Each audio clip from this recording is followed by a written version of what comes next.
Assalomu alaykum. Bugun biz siz bilan 11 kilovatlik Deltron gibrid inverter bilan 5 kilovatlik Solux litiy batareyasini bir-biriga ulab ishlatishni ko'rsatamiz. Bu juda oddiy, oson, boshidan ko'rsatamiz. Mana Deltron 11 kilovatlik gibrid inverterimizni ochamiz. Kabellarni ulaydigan joyiga plus minusini olib, litiy batareyaning ichidan chiqadi bu kabellar. Solux litiy batareyasini olsangiz, ichida уже bor. Hech narsa ko'chadan olish shart emas. Plyusni plyusga, minusni minusga, litiy batareyaga, inverterga ulanishi. Birinchi mana plyusni va minusni ulaymiz.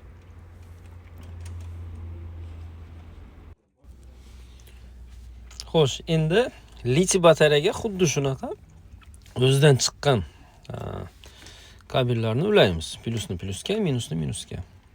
Bu yerda adashmaslik kerak.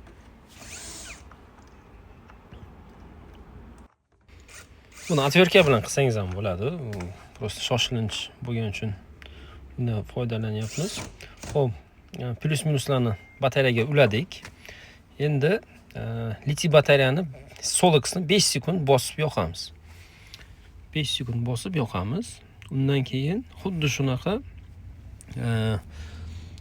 Deltron gibrid inverterimizni 5 sekund ushlab yoqamiz.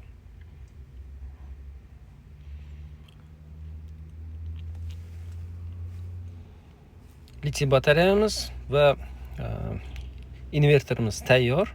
Endi communication kabelni ulaymiz. Communication kabel Deltron bilan Soluxda 1 u 2 BMSga ulaymiz.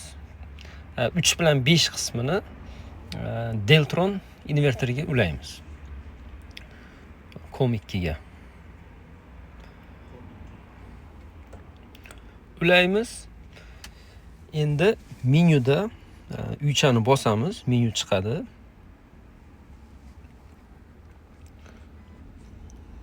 Shu orqali bizlar pylonni izlab topamiz. Deyarli hamma litiy batareyalar pylonda funksiyasi bor. Xo'p, mana pylonni topdik. Enterni bosib tursak, shu funksiyaga o'tadi. Ya'ni shuni qabul qildi. Pylonni o'qidi. Bo'ldi, uychani bosamiz, orqaga chiqamiz. Endi kutamiz. Litiy batareyani o'qishini hozir ko'rsatish kerak. Necha foiz litiy batareya bor?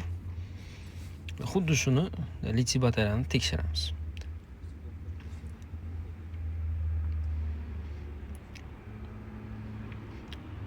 U 45 sekundgacha vaqt oladi.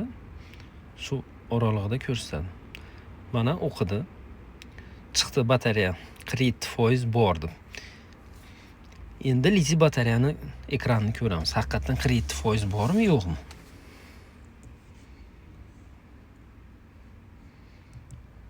Mana haqiqatan 47% litiy batareyada bor. Ya'ni bir-birini o'qidi. Endi ustida qizil yonib turgan ko'kka aylanadi monitorda. Ko'rishingiz mumkin. Bo'ldi. Hammasi tayyor.